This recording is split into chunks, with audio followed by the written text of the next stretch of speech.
What's going on, guys? It's Jimmy here, and man, do we got a lot to go on here right now, as coming here in October and here within the next few hours is unbelievable things going on here in our country and around the world, and a potential government shutdown just to start, as well, really millions of American jobs are at risk, and that's just the start of it. We're seeing countries see that as a vulnerability here at the US, and yet Republicans and Democrats cannot agree at anything. And take a look at what other countries are preparing for. Russia is preparing nationwide drills with nuclear war scenario. This will be happening here on October 3rd, and then on October 4th, I'll get to that here in a second, Russia is basically preparing their country, over 100 million Russians, for nuclear war. Yeah, this will be the first time, let me go back to this here.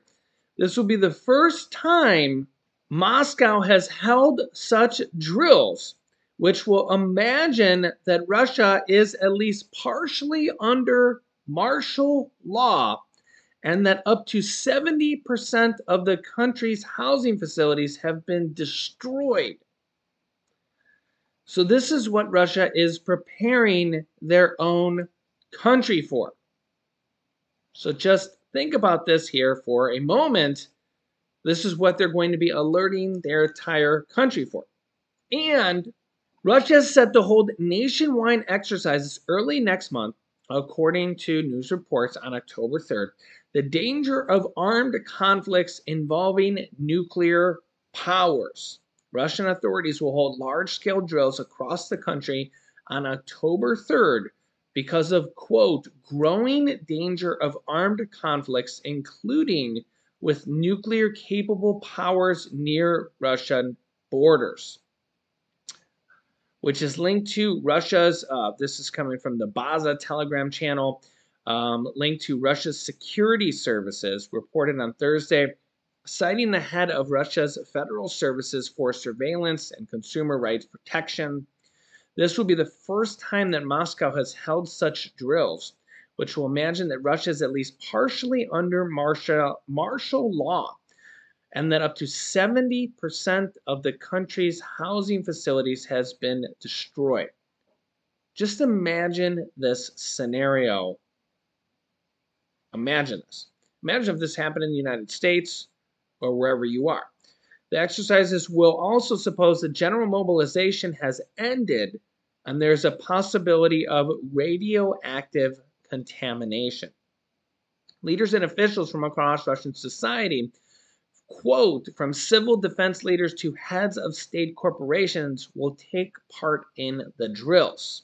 However, Ukrainian regions that Russia has supposedly annexed, the 4 regions here, are exempt from the drills.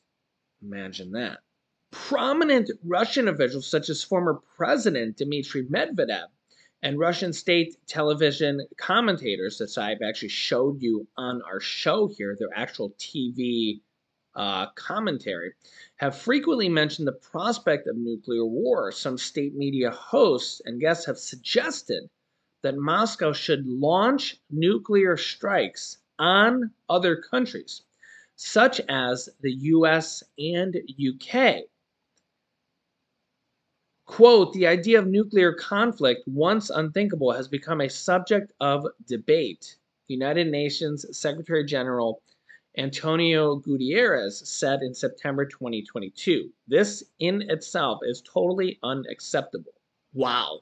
So, and on the very next day, Russia will actually be sending out alerts via text message and cellular messages to the entire nation of Russia, emergency alerts, warning via test messaging, from what we understand already, warning, testing their nuclear broadcast system to the entire country of Russia.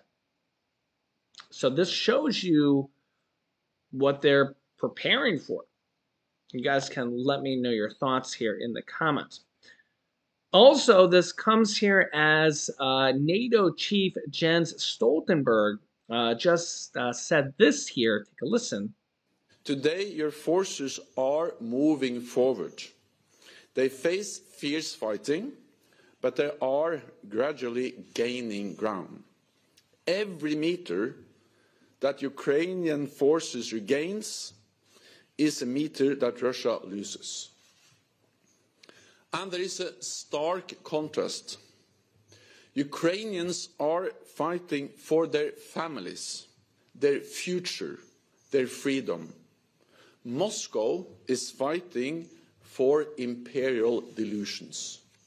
Also, this comes as Hillary Clinton warns that Vladimir Putin will try to meddle in the 2024 election. Does anybody think that Vladimir Putin will not and Russia will not try to meddle in the 2024 election? Remember here that Russia actually admitted previously that they did interfere in the 2024 election. Prigozhin, the previous head of the Wagner Group, before he was killed, before he actually had conflict with Vladimir Putin, this is back in November of 2022, admitted publicly that he did interfere in U.S. elections. He said, Russian businessman Prigozhin, Yevgeny Prigozhin, said on back in November 2022, he had interfered in U.S. elections and would continue to do so.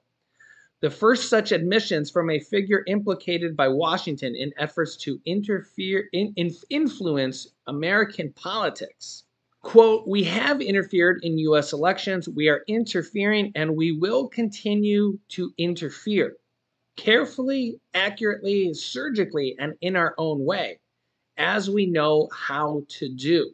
The remark by the close ally of Russian President Vladimir Putin before they had their conflict was posted on the eve of the U.S. midterm elections in response to a request for a comment from a Russian news site. This was back in 2022. Take a look at Hillary Clinton's warning about Russia and Putin's interference. Vladimir Putin has obviously your friend and mine. Yes, indeed. He has intervened in our election in the past. Right. It's not something, as you experienced firsthand, it's not something we talk about a lot. Do you fear that that is something that could be happening for 2024? And do you think we should be talking about it more? Well, I think we should be talking about it more because I don't think, despite all of the deniers, there's any doubt that he interfered in our election or that he has interfered in many ways in the internal affairs of other countries, funding political parties, funding, political candidates, buying off, government officials in different places. So that is his opus, his opus operandi in the sense that he hates democracy. He particularly hates the West, and he especially hates us. And he has determined that he can do two things simultaneously. He can try to continue to damage and divide us internally, and he's quite good at it. And sadly, he has a lot of apologists and enablers in our own country, people who either don't see the danger or dismiss it out of hand, or maybe agree with some of the, positions he's taken on certain things, including his barbaric invasion of Ukraine.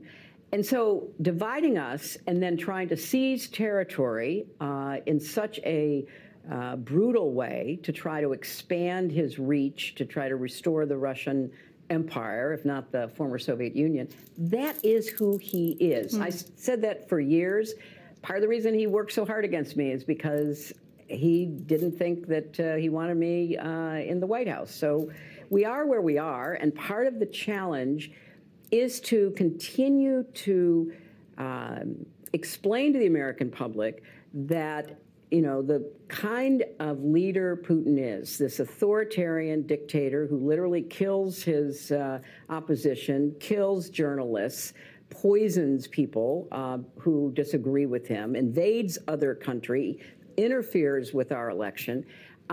That is part of the alternative we have to reject in this election. We have to reject authoritarianism. We have to reject a kind of creeping fascism almost of people who are really ready to turn over their thinking, their votes, to want to be dictators, and we can't allow that to proceed. So I think it's fair to say that you have a tough job, because you have to talk about what's happening in the news, but you also have to keep people's eyes on what's right behind the horizon. And I fear that the Russians have proved themselves to be quite adept at interfering, and if he has a chance, he'll do it again.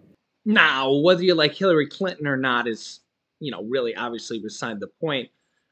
Russia has hacked our government, our military, our airports, all sorts of things, and this is a very big concern going forward, and something we need to be aware about. And it's obviously a problem, is having our elections as secure as possible. You guys kind of let me know your thoughts here on that. So I'll keep you up to date here with everything going on here in our country and around the world on a daily basis. So if you haven't yet, don't forget to subscribe down below, click the bell icon, and thanks so much for liking and sharing these videos. Click here to see the major vote that just happened, or click here to see 99% of Americans have no idea this is happening right now. Thanks for watching, guys, and I'll see you in the next video.